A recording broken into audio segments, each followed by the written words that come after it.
Good evening, everybody. It's KB5MIQ Big Boy with a different ham radio cat up here. My grandson's cat.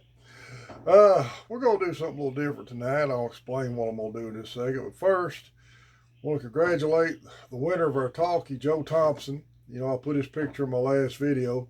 He emailed me. He passed his tech test, waiting on his call sign. Congratulations, Joe.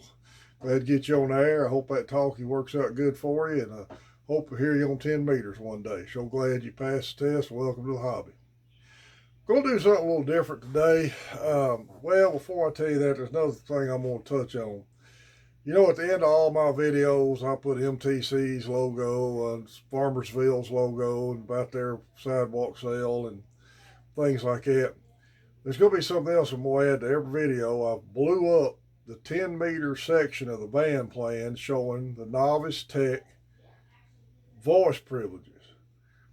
Two things I'm seeing a lot of, and both of them aggravate me. One is new techs asking where their voice privileges are when they really, that's one time I'm going to say you should have learned that when you took the test.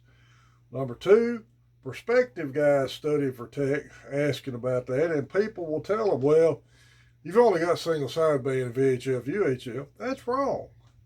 You've got single sideband voice on 28.3 to 28.5 on 10 meters.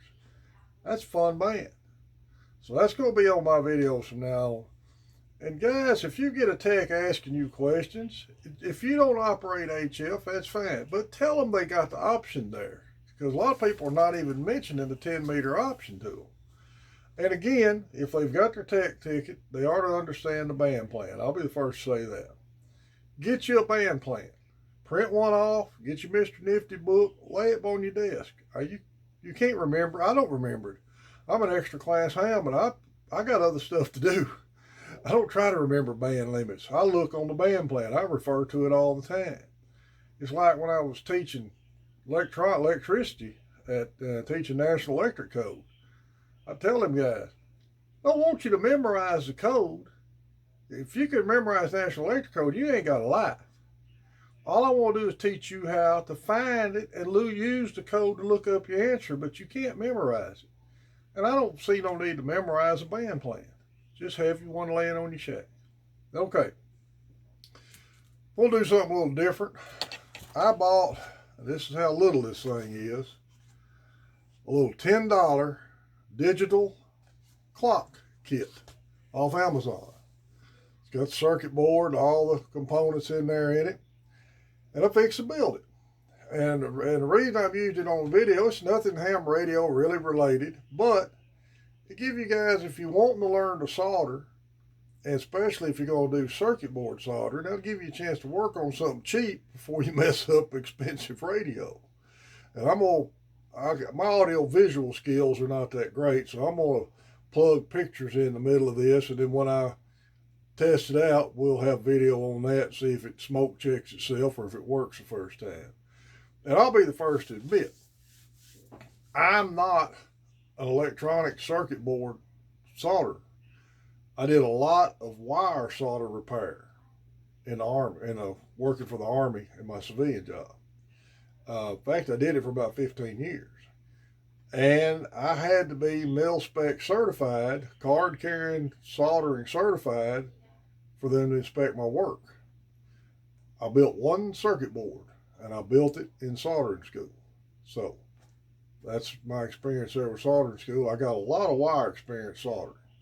I haven't got a lot of circuit board experience. So we're going to see how this goes.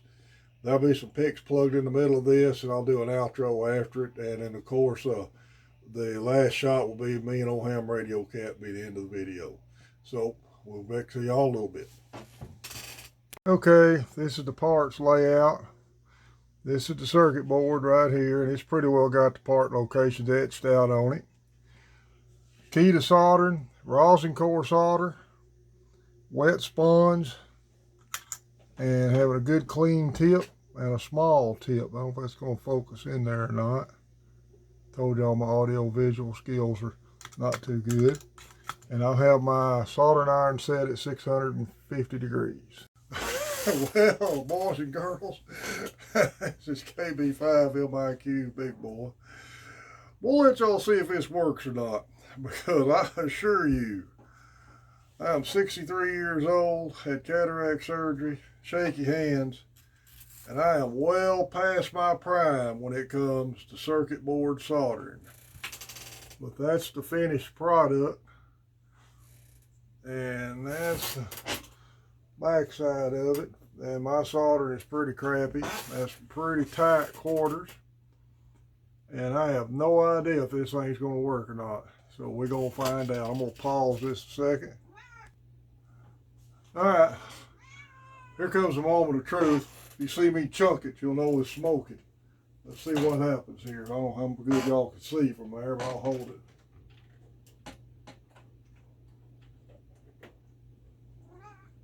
And nothing happened. Well,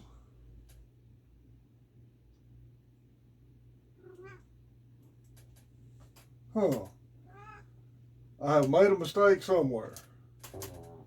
Instructions weren't real clear. So, let me make sure. One of my. Nope.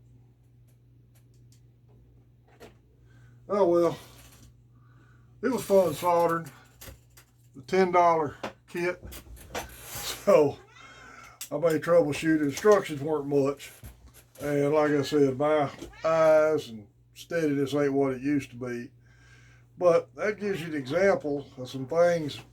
If you've never been exposed to soldering, that's a good way to practice. It won't cost you a lot of money without tearing your rig up. Now, I'm not going to work on rigs. There ain't none of the big three or even a Bayo Fung. I'm not even going to work on one of them. Hey, I'm Radio Cat. He finally come in here.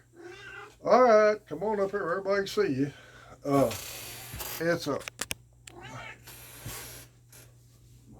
I used to be good at wire type soldering, but I've never built circuit boards. One time, and that's my second one. And that didn't work out. Well, I may mess with it, see if I can do a little troubleshooting, figure it out. Chinese $10 kit. Good way to practice soldering. There's plenty of tutorial videos on soldering. Most of what in ham radio, the day-to-day stuff, will just be antenna building and making up cables. Like I said, if you go tear into your radio, you better know what you're doing. Just to be on the safe side. Give you my history in soldering. So you do. I did know how to solder. I've been retired since 19. In 2010, I went back to machining. But from 1993 to 2010, I worked in an area called electrical accessories, and I, for the most part, rebuilt Bradley fighting vehicle, driver's instrument panels, and multiple launch rocket system, MLRS instrument panels. Did that for about 15 years.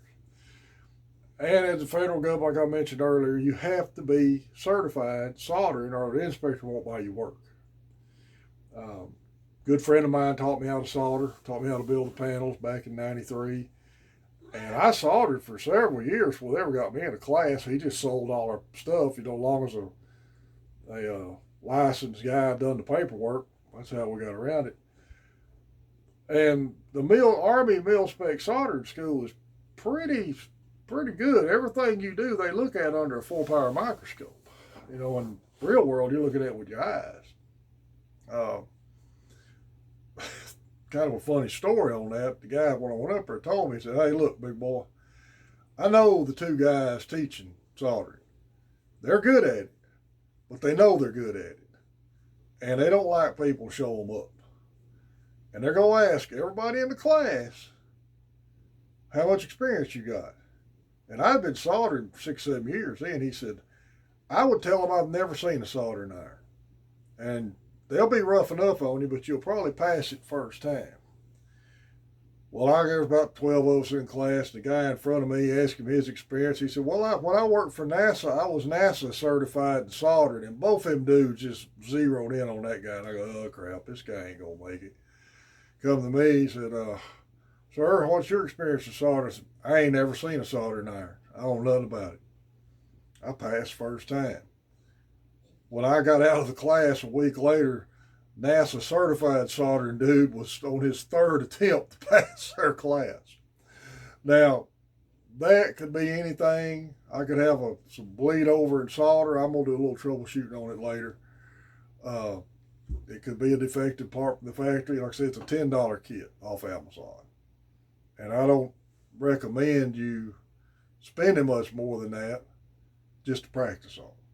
So, anyway, hit 620. I appreciate it. We hit 700. I got 3 more hardback ARRL handbooks from 92 to, I believe, 2005. We're going to give one of them away at 700, 800, 900. And when I hit that magic 1,000, I may go pick up another talk. Y'all just buy one this time. Cat, quit chewing on the wire.